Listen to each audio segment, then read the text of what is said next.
Hello and welcome to MahendraGuru.com, the Brahmas for Success, and you're watching after a 2-week hiatus, the talking point.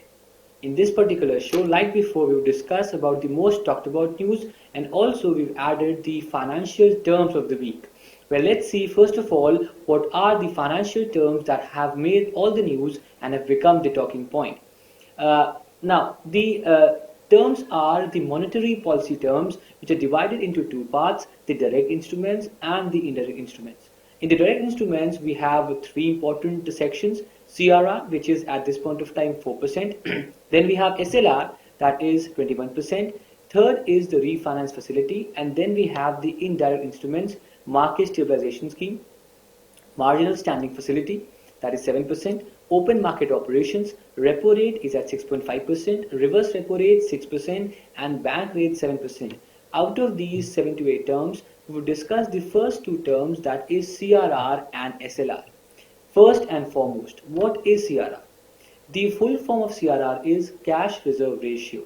Now, if we define the CRR, the share of NDTL that a bank or a scheduled commercial bank maintains with the RBI in cash is called as CRR.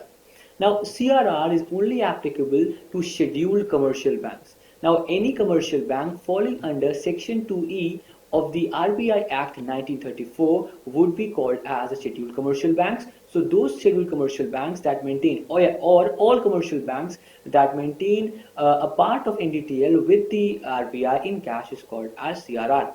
Now, in terms of the range of CRR, there is no minimum or maximum value. Earlier it was 3 to 15%, but at this point of time, the current CRR is at 4%. Now, if that particular amount, that particular cash is kept with the RBI, there is no payment of interest to the bank itself, because this particular reserve is for the better good of the bank. If we discuss about the details of CRR, well, it is mentioned in the section 42 subsection 1 of RBI Act 1934.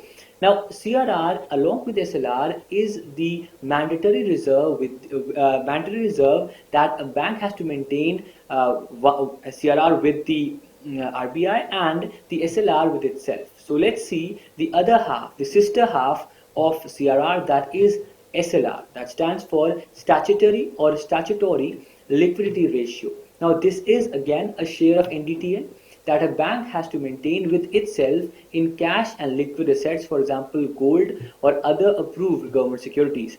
Well, first of all, like before in CRR, the word is common, and that is NDTL.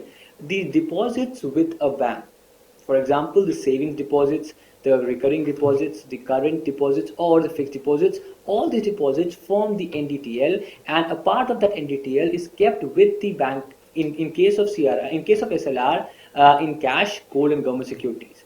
Now, the difference between SLR and CRR is that in the SLR, it is applicable to all banks and financial institutions, unlike CRR. In CRR, as you remember, that it is applicable only to the scheduled commercial banks, but here it is applicable to all the banks and also to financial institutions.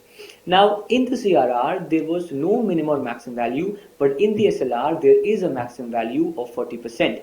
The liquid assets include gold, bonds, or foreign currencies.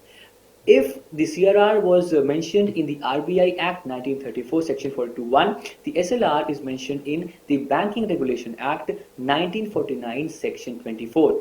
So these were the two terms that were CRR and SLR in our financial terms of the week. Let's see the other things that are making all the news. Yes, retail inflation, that is based on consumer price index. Now, as per the latest data, in June 2016, the CPI-based retail inflation is at 5.77%. That is 0.1% more than the previous month. Now, CPI is a data that deals with the consumers more and lesser with the producer or the production. So in terms of the CPI, in terms of the retail inflation, it is at 5.77%. And if we discuss the WPI, that is, you can see here that the WPI is differential from the other data. For example, it's in June it's at 1.62%, and in May it was at 0.79%. Now, if we discuss about the difference between WPI and CPI, WPI is more concerned with the wholesale goods and it is not concerned at all with the services.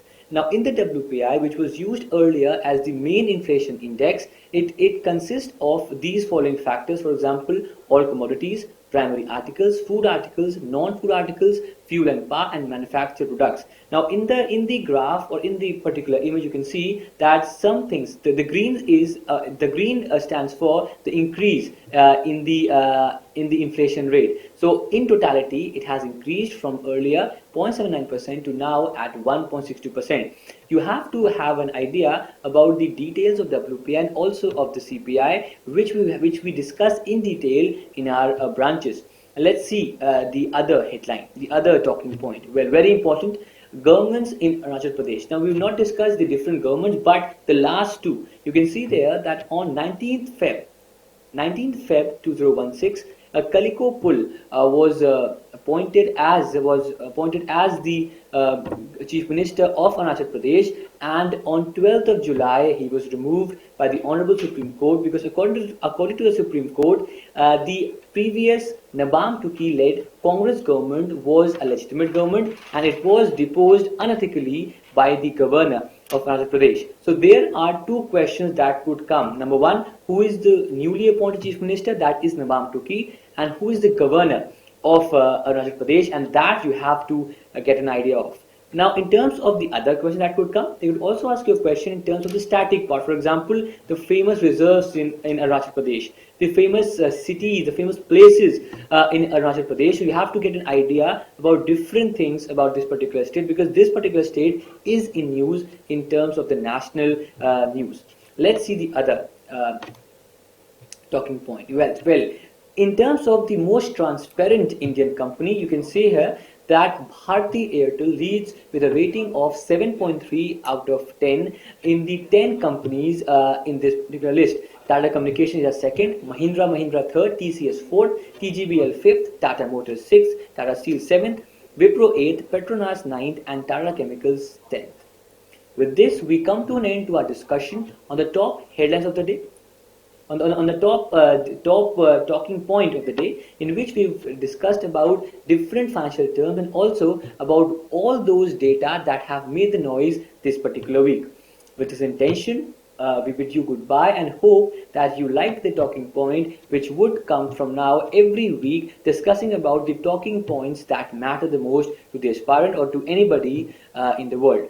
With this, your success is our success. Thank you.